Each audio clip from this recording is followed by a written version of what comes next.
Welcome back. Well, welcome back for myself here, Derek Lambert, on my recovery channel. I haven't been here in a while. I've been working. I run another YouTube channel full time talking about ancient myths and stories. It's a podcast I interview academics on and things like that. I wanted to touch base because October the 25th of this year will be 8 years from heroin, from using any substances. And I wanted to just let you know it does get better. It gets better by the simple fact that I've gotten more distant from like maintaining my YouTube channel on the recovery side. That doesn't mean I'm not actively working and helping people in the real world on a day-to-day basis, in my life. Usually family members who need help, but there's also people that are friends or people that we bump into that I come across and I try to help with my tips, advice, things like that, and try to get them into treatment or something like that. And I wanted to touch base just to let you know how far the thought of relapse really is. I mean, it's not even a thought, if that makes sense. It's not even something that comes up on my radar at all. The recovery books like NA or even going into Alcoholics Anonymous, the book, they talk about being recovered as like it's a past tense thing, like it's already happened. And that's what it feels where I'm at today, because I have completely changed my people, places, and things as they recommended. And that's a 100% necessity for you to get to that where you never have to worry about going back again. People, places, and things. Your environment plays a huge role. Even the place you might work. My brother-in-law, but my brother, Zach, he was working at a Waffle House, and he just felt like where he was at, it wasn't the greatest place. A lot of the people who came in weren't, doing the best in life, and he said he felt like he was kind of like wanting to escape. So he would. He works at a better restaurant today, serving and things, and he loves it. He says he enjoys it. It doesn't have that same kind of environment.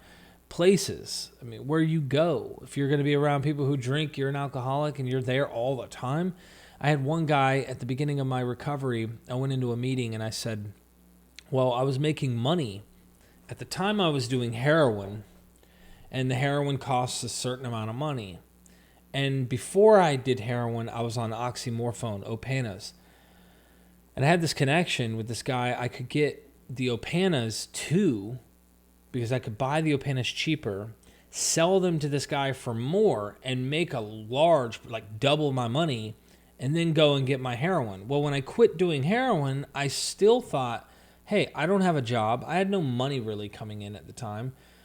I could keep this money flow coming in. And so for a while, I was selling these Opanas to this guy, which I'll tell you why in my mind I thought that made sense, and you might can relate to me. At first, when I was doing heroin, and one day I got in an argument with my dope dealer at the time, and I was like, I'll show him, and I went and spent my money on these Opanas instead of getting heroin, because you level up, you get a tolerance. I didn't feel, I got unsick, but I didn't feel high, right, from the Opana. So it was like saying to someone who's been doing heroin for a long time, oh, here's a couple perks. What? That doesn't even sound attractive. It doesn't even sound appealing. It sounds like you just told me to take a couple Tylenol. That's not going to do anything for me. So in my mind, I'm like, whatever. I didn't really think much of the Opana as being a problem. And I went into a meeting and I told on myself. And I was like, hey, so I'm making this money and I don't know why. I just feel like I need to share this. This is what I've been doing. And cool thing that the group was really, really helpful. And this guy spoke up and he said, you're a monkey. And I'm like, what's he trying to say? He says, no, you're a monkey trying to sell bananas. And you're going to tell me you won't eat one eventually? That's when it dawned on me. It was like, okay, hold up. At some point, something will happen, an argument, or I'll have a bad day. Anything might happen. And rather than sell them, I might just take one. I cannot even put myself into the situation where I potentially might take one. So I ended up telling on myself, and I stopped doing that completely. I did different things. I had to distract myself. The way that it was described to me was, if you know those little, I can't remember the name of them. I wish I'd had this ready before I went, but this is just off the cuff. The little music where you put the needle on the disc and it plays. It runs in a groove and the music plays. Your brain, the patterns that you live day to day, there's a needle, so to speak, neurologically, that your behaviors are a certain pattern, just like that groove. And then you have to uplift that needle and change what music you're playing, what behavior you're going to do, even if you don't want to do it. That's the hardest part, is creating new habits, forming new behaviors. And we aren't going to just think our way into doing it often. You got to do it and then make yourself get used to doing it. I've been hitting the gym just the past, I'd say 30, 40 days, getting back in shape. I've got a lot of muscle memory. I'm feeling kind of like, I've got something there coming back. My chest is building, my arms are building. But at first, the first 2-3 weeks, the soreness, having to push myself to get out the door in the morning to go to the gym, like I didn't want to do it, but I did it. So I had to do my way into new thinking and not think my way into new doing.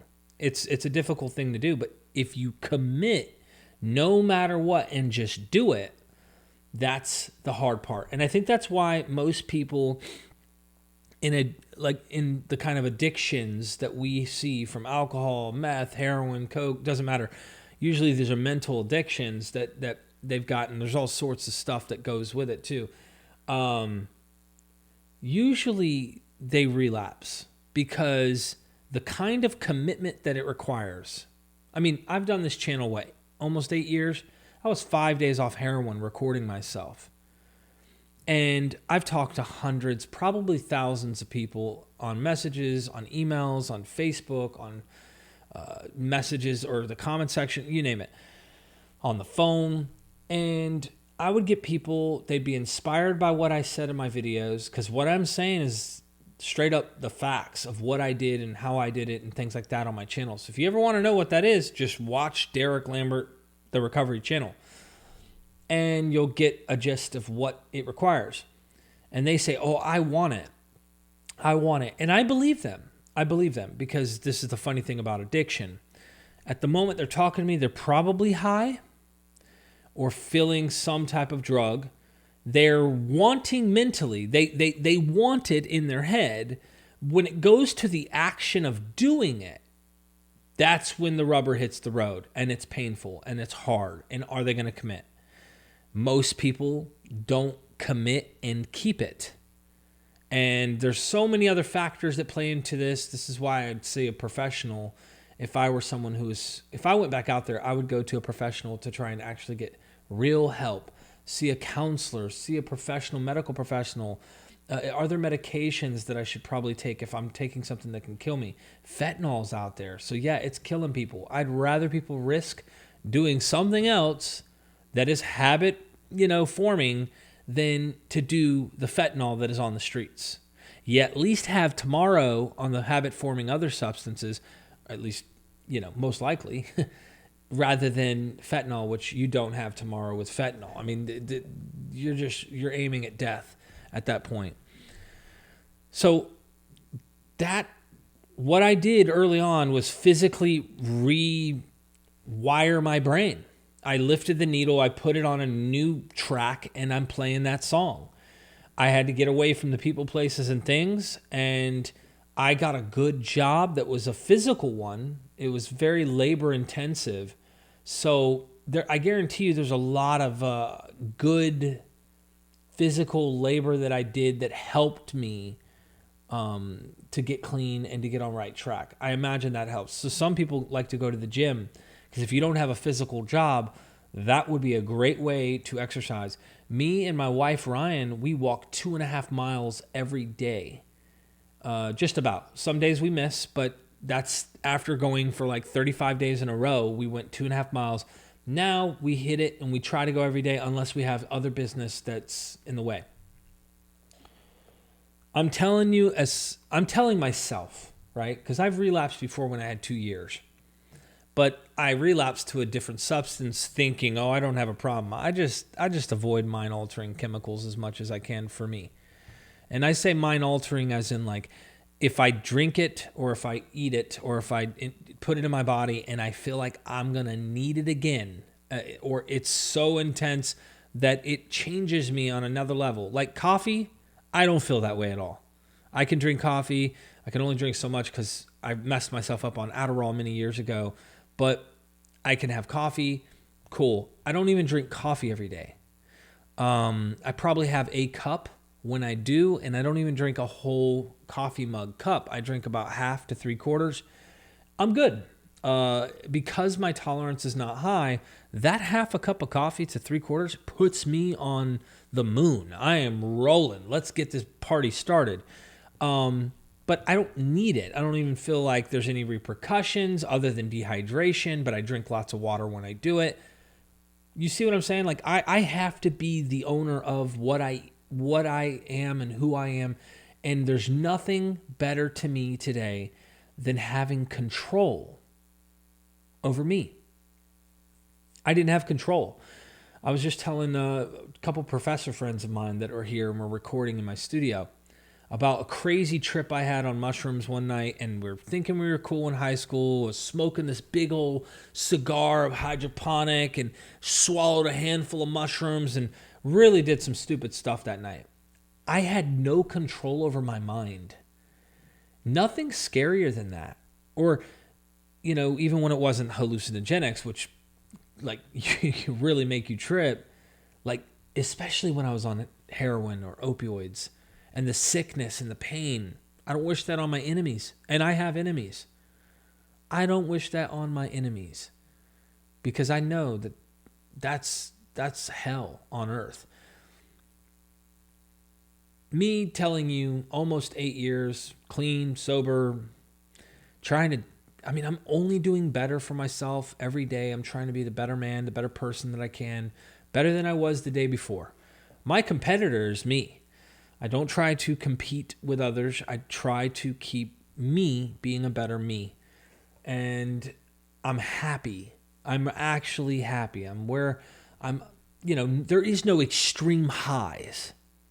The feelings you get, the euphoria that you get from the opioids, you get this moment in your head and there's a high.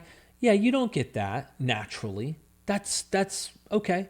I get it. I know the feeling, but I'm totally content. And if I have a bad day, I go take a nap. Literally, I will go and take a nap because when I wake up, it's a whole new day. Restarts for me. I haven't had any extreme family trauma in these 8 years, like extreme. I did have a close call. Me and my wife were having a rough time in our marriage. I made it through that. That's a whole nother story. While I was working at that construction job, but nothing like my mother or father passing away or a sibling or something. That would be devastating. And I know I can do it clean and sober, but I know that that's a pain I don't want to feel. I don't wish that on anybody. It sucks that we all have to go at some point. So, finding your way, you've got to do it. You can't just think it. You can't just think about it. You've got to act on it. It's all about action. But even if I go do it that one day, you have to create a habit. They say if you repeat something, I think it's 21 times or 14 times, I'm not sure. But if you do it habitually, eventually it's no longer a struggle. It just becomes part of your routine. That's what you need to do with changing your life to get off drugs. I have money now in the bank. I have my crap together. I want to just speak to you like I talk in real world, but I'm just trying to be as friendly as I can here. I have my crap together. My marriage is intact. My family is good. I have kids that have their own problems, and I take care of them. My mother can leave her purse around me and never have to worry about her son trying to reach into her purse to steal money from her. Like, people trust me with things that, they don't trust others who've never done drugs in their life with. You can change who you are. It's not too late. This is a message of hope. And I'm letting you know right now, I don't care how deep, how dark you've gone. You're a human. You're not less. You're not worse. You're not unforgivable. It isn't too late for you. You can truly resurrect yourself and get the help you need, but you have to commit. You have to commit, and that's the hard part. But once you do, you will look back and go, this was the best decision I have ever made. Most people, this is the sad part about the statistics, most people don't do it. Most people don't commit. And I don't know how to give that to them. That's why I say for people who don't commit, it's good to get in touch with a doctor, to be closely connected with a doctor who might put you on medications that will help you have a crutch so that you don't go back and that you create a different habit, and eventually you can wean your way off those. Go to a medical professional. I am not a medical professional. I'm just a guy who just did some shit in his life and knows a thing or two, but I don't know everybody, and I just want to see you succeed. Here's my video. I hope that's not too long for you. Almost 8 years just touching base with you. Thanks for listening. Let me know what you think in the comment section. Hit the like button. Share this out to a friend who might be struggling or whatever.